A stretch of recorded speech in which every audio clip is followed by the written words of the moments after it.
রাজনৈতিক দলকেই নারীদের নিরাপত্তার দায়িত্ব নিতে হবে বলে মন্তব্য করেছেন বিএনপি চেয়ারম্যান তারেক রহমানের কন্যা ব্যারিস্টার জাইমা রহমান। এ সময় জুলাই আন্দোলন পরবর্তী দেশে নারীদের অবস্থান ও রাজনীতিতে অংশগ্রহণ আশঙ্কাজনক হারে কমেছে বলেও আলোচনায় বলেন বক্তারা।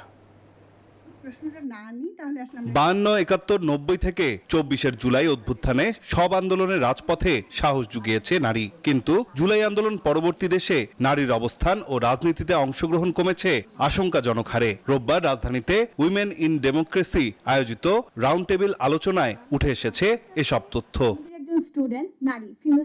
রাজনীতিতে নারীর চলার পথের বাধা দূর করতে রাজনৈতিক দলগুলোকে দায়িত্ব নিতে হবে বলে মনে করেন বিএনপি চেয়ারম্যান তারেক রহমানের কন্যা আইনজীবী barrister Zaima Rahman. Financial access যদি না পায়, সি সুইট অ্যাক্সেস যদি না পায়, তখন কিন্তু এই যে পলিসিজ ইমপ্লিমেন্টেশন, যে আচ্ছা ঠিক আছে আমাদের দৃষ্টিভঙ্গি কি, আমরা যে পার্সপেক্টিভ দিয়ে কাজ করব, ওইগুলো কিন্তু হয় না। আপনি যে বললেন সুন্দরভাবে যে আচ্ছা ঠিক আছে তাহলে রোড ম্যাপটা কি, এগুলো কিভাবে হবে, যদি নারীরা না থাকে পলিসি বানানোর সময়, তাহলে কিন্তু পুরোপুরি আমরা জানতে পারবো না। এই জন্য পলিটিক্যাল পার্টিসিপেশন খুবই জরুরি। জাইমা রহমান বলেন, কেবল নামমাত্র সবচেয়ে সুস্বাদু হালিম রাধুনী হালিম, হালিম হোক রাধুনী হালিম। ডে কেয়ার সেন্টার থাকলেই হবে না, সেখানে প্রশিক্ষিত কর্মী, পুষ্টিকর খাবার ও স্বাস্থ্য ব্যবস্থা নিশ্চিত করতে হবে।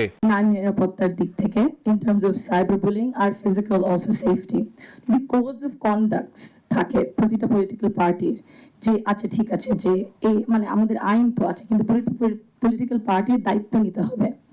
দায়িত্ব যে কোড অফ কন্ডাক্ট সেফটির দিক থেকে, যদি কোনো নারী নেত্রী, স্টুডেন্ট লিডার যে কোনো কিছু হয়, তাহলে ওদের লিগাল নাহলে কোড অফ কন্ডাক্টের মধ্যে ঠিক আছে, ভিতরেও যদি কিছু হয় আমরা দায়িত্বটা নিব যে আমরা ওনাকে প্রোটেক্ট করব। এ সময় বক্তারা বলেন, দেশের 51% নারী ভোটার থাকলেও নারীদের ভোট কাস্ট হয় 3.6%। এখনো নারীদের পোশাক সিদ্ধান্ত নেয়ার বিষয়েও পুরুষদের উপর নির্ভর করতে হয়।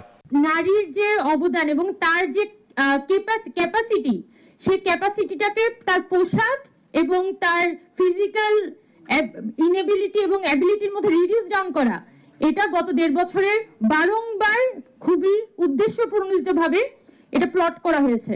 6,28,00,000 আমাদের ভোটার, 51% নারী, 3.6% আমরা পেয়েছি আমাদের ব্যালট পেপারে নারী হিসাবে।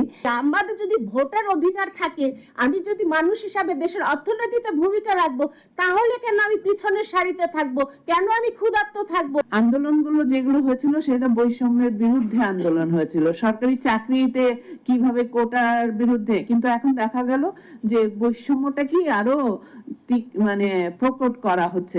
জুলাই অভ্যুত্থানের পর নারী অধিকার প্রতিষ্ঠায় অন্তর্বর্তীকালীন সরকারের ভূমিকা নিয়েও গোলটেবিল আলোচনায় প্রশ্ন ওঠে। ইনফ্যাক্ট কি হবে সেটা নাইম আলচিকো, নিউজ 24, ঢাকা।